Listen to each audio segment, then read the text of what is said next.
the Out of Boundz Sports Show. We offer play-by-play, commercial, web, and magazine advertising. If you're interested in advertising with the Out of Boundz Sports team, you can email us at outofbounds@gmail.com, or you can visit us on Facebook at Out of Boundz Sports, or you can tweet us at the Out of Bounds Sports Show. Tonight's host, the big dog, Da Vinci, my co-host, he's not going to be on the show tonight, so we're going to do a quick recap. Thank everybody for joining in. We always like to thank our listeners for taking time to stream the show and help us build our network. So we didn't have anything tonight but baseball and NBA basketball. So we're going to do a quick recap on the Houston and Los Angeles Game 6 of the World Series. The series is tied at 3-3 now. Game 6 was in Los Angeles. The Dodgers prevailed 3-1 over the Houston Astros. The Houston Astros scored a homer in the third inning by Springer, 389 feet, and led for 5 innings, 1-0, until they gave up a home run, a double to Taylor, the shallow right, and Barnes scored. Utley rounded off to third, and then they gave up a Seager hit sacrifice fly, and Utley scored, who was at third, and Taylor went over to third, and Taylor was stranded at third in the inning. So through 6 innings, the score was 2-1 Los Angeles Dodgers, and the Houston Astros did not score again. Watson gets the win, Verlander gets the loss, and Jansen gets the save. So the score is 3-1. The series is tied 3-3. We had Springer went 2 for 3 with 1 RBI, and Bregman, who had been playing pretty well, he's at the top of the batting career. He was 1 for 4, and Altuve 0 for 4, and Correa 0 for 4. So tonight the offense for the Houston Astros didn't show up well. Verlander was pitched 6 innings and gave up 3 hits, 2 earned, and he had 9 Ks. ERA was 3.75, which is too high for a Game 6 for the World Series for all the chips. The attendance was 54,128. Capacity is 56,000, and the game was 3 hours and 22 minutes. They played in Los Angeles Dodger Stadium at 7:20. It was on Fox, and the line was -128, and the over and under was 8. So now we're going to the NBA. The NBA had 4 games tonight. There was a lot of teams that played a back-to-back last night, so they ended up getting the night off. The Pacers are at home hosting the 1-6 Sacramento Kings, and they beat them 101-83. Bogdanovic scored 17 points, and De'Aaron Fox, who in my opinion is up for Rookie of the Year. He played very, very well and poised to be a rookie. He had 18 points. Sabonis led all rebounders with 16 rebounds, and De'Aaron Fox added 5 assists and 1 turnover. Sabonis surprisingly led all assist leaders on the Indiana Pacers with 5 assists. So if we went to the box score, we look at Zach Randolph. He had 12, and he was the only starter to score in double figures for the Kings. So the Kings are really struggling to put some points on the board. Buddy Hield was 2 for 9, and Bogdanovic was 3 for 7. And the Pacers Pacers, Sabonis with 12, and Young with 15, and Oladipo with 14. So they had a balanced attack in hosting the dismal Sacramento Kings. Now we're going to do a recap for the shootout in Brooklyn. As I said the other night, the Brooklyn Nets just can't get it right. I don't know. They're 3-5. They look promising in some games, and in some games they don't. But the Phoenix Suns went into Brooklyn and put up 122 points. Nobody's playing any defense. Okay. Devin Booker scored 32 points, and he was 11 for 22 from the field, 5 for 5 from the free throw. And D'Angelo Russell, 33 points. Kind of canceling out Devin Booker's 32 points, but in a loss. He was 11 for 21, 9 for 11 from the free throw. Alex Len had 15 rebounds, and Mike James had 5 assists for the Phoenix Suns. D'Angelo Russell with 4 assists for the Phoenix Suns. And then the Phoenix Suns get 20 points from T. Warren, 7 for 12 shooting, and they get Mike James with 24 points to go along with Devin Booker's 32 points. The Nets get 13 from Carroll, and they get 21 from Hollis Jefferson, and LeVert, starting point guard, 1 for 5 from the 3 with 11 points.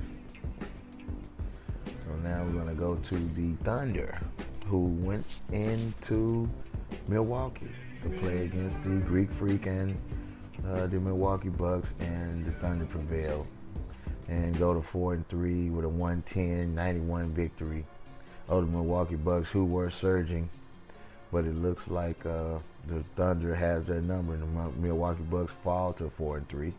Paul George scored 20 points and had a 16-0 run to take control early in the game and never look back. The Thunder led every quarter except for the fourth quarter, and they only didn't lead by 2 points, 27-25 in the victory. The Greek Freak Giannis had 28 points. He was 9 for 14 from the field with 8 rebounds. And Tony Snell had 5 assists. Russell Westbrook with 9 assists. And Steven Adams had 11 rebounds.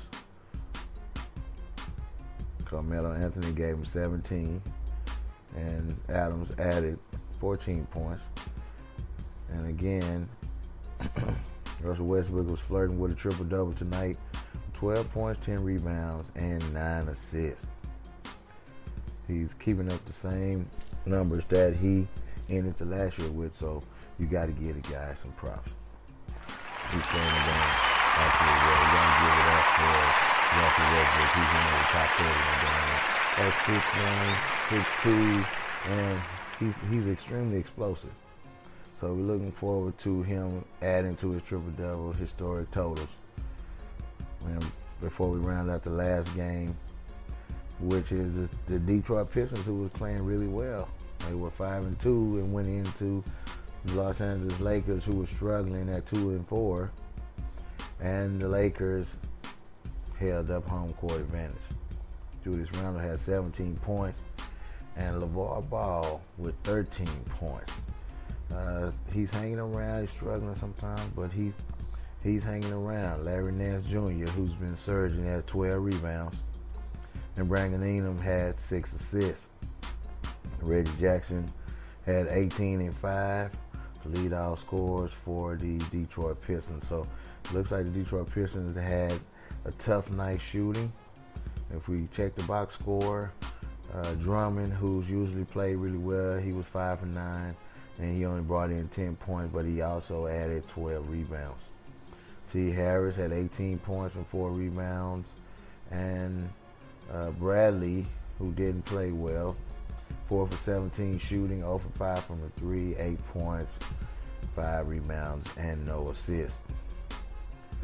Lonzo Ball, the story youngster, 13 points, 6 rebounds, and 3 assists, had a solid game, 6 for 13 shooting.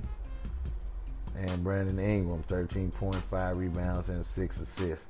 he is going to be a special talent if he can ever figure it out and put it all together. So we'll see what's going on tomorrow. Tomorrow is the 1st, November the 1st. Tonight was Halloween, and probably why it wasn't that many games because everybody was out trick-or-treating or getting ready for the next day. So tomorrow we have the Rockets and Knicks. The Houston Rockets are visiting the New York Knicks. Houston is -5. That game was at 7 o'clock on ESPN. The Mavericks are going to LA to play the Clippers. The Mavericks are 1-7. I think they're in the rebuilding stage right now because they can't seem to string some wins together. The Clippers are playing mediocre. They're 4-2, and LA is 9.5 favorite over the Dallas Mavericks, and that game is at 9:30 p.m. on ESPN tomorrow. The Bucks, coming off a loss at home, go to Charlotte at 4-3, and Charlotte is a 3-point favorite in that game against the Bucks. Charlotte Hornets play really well at home. That's a 6 o'clock game. The Pacers go into Cleveland, who, surprisingly are struggling. And it seemed like the team had got better with the trades, with Isaiah Thomas trade, and then they picked up D. Wade and Derrick Rose. So I don't know what's going on with the Cavaliers, but the Cavaliers are 11-point favorite at home against the Pacers. That game is at 6 o'clock tomorrow. The Hawks go into Philadelphia and play the 76ers. The Hawks are 1-6. They're hiding under the radar. Nobody's really talking too much about the Hawks. They don't really have any marquee players that's going to make any noise this year. So it hasn't been much reporting, but we're going to keep an eye on the Hawks because the Hawks, they hang around late and grab a spot late in the playoffs, even though they haven't won far the last couple of years, and they're playing the 76ers, who are 3-4. Philly is a 9-point favorite in this game, and that's a 6 o'clock game tomorrow. The Suns are red hot at 3-4, and they're going into Washington to play the Wizards at 4-2. The Wizards are a 13-point favorite over the Suns, with the Suns coming off a 122-point outing with Devin Booker for 32 points, are ready to go in and see what the Wizards have to offer. The 1-6 Kings are going in to see the Boston Celtics, somewhere where it's very, very hard to win. The 5-2 Boston Celtics are a 12.5-point favorite. That game is at 6:30 p.m. We predict that the Celtics will rout the Kings in that game tomorrow. The Bulls, Chicago Bulls, visit the Miami Heat. The Chicago Bulls are the other team that's not doing well this year, but neither are the Heat at 2-4. The Bulls at 1-4. Vegas is saying it's even. So we don't really know who's going to win that game. Two teams that are struggling on the defensive end and struggling to put up points. So it could be a low-scoring game nobody wants to watch. Contact Z-Web Design. The Magic, Orlando Magic at 5-2, go into the Memphis Grizzlies at 5-2. Memphis is a 5-point favorite at home. That game was at 7 o'clock. That game is going to be an exciting game. These guys, the Memphis Grizzlies, have been playing exceptional ball. And I look forward to seeing that game as a marquee matchup for tomorrow. Two teams that are 5-2. The Minnesota Timberwolves at 4-3 going to visit the New Orleans Pelicans at 3-4. Despite the Timberwolves surging and being a young team that's playing well, they've won a couple of games at the buzzer. They're an underdog in New Orleans, 2-point underdog, which is really not much. But it's 7 o'clock game tomorrow, so I'm going to tune in to that. We got the Raptors, who are 4-2. They're going into the Denver Nuggets Stadium. They're 3-4. The Denver is a 1-point favorite at home against the Raptors. The Raptors, who have the likes of superstars Kyle Lowry and DeMar DeRozan, they hope to extend their win streak to a couple of games after tomorrow night's 8 o'clock game with the Denver Nuggets. And the last game of the night will be the Portland Trail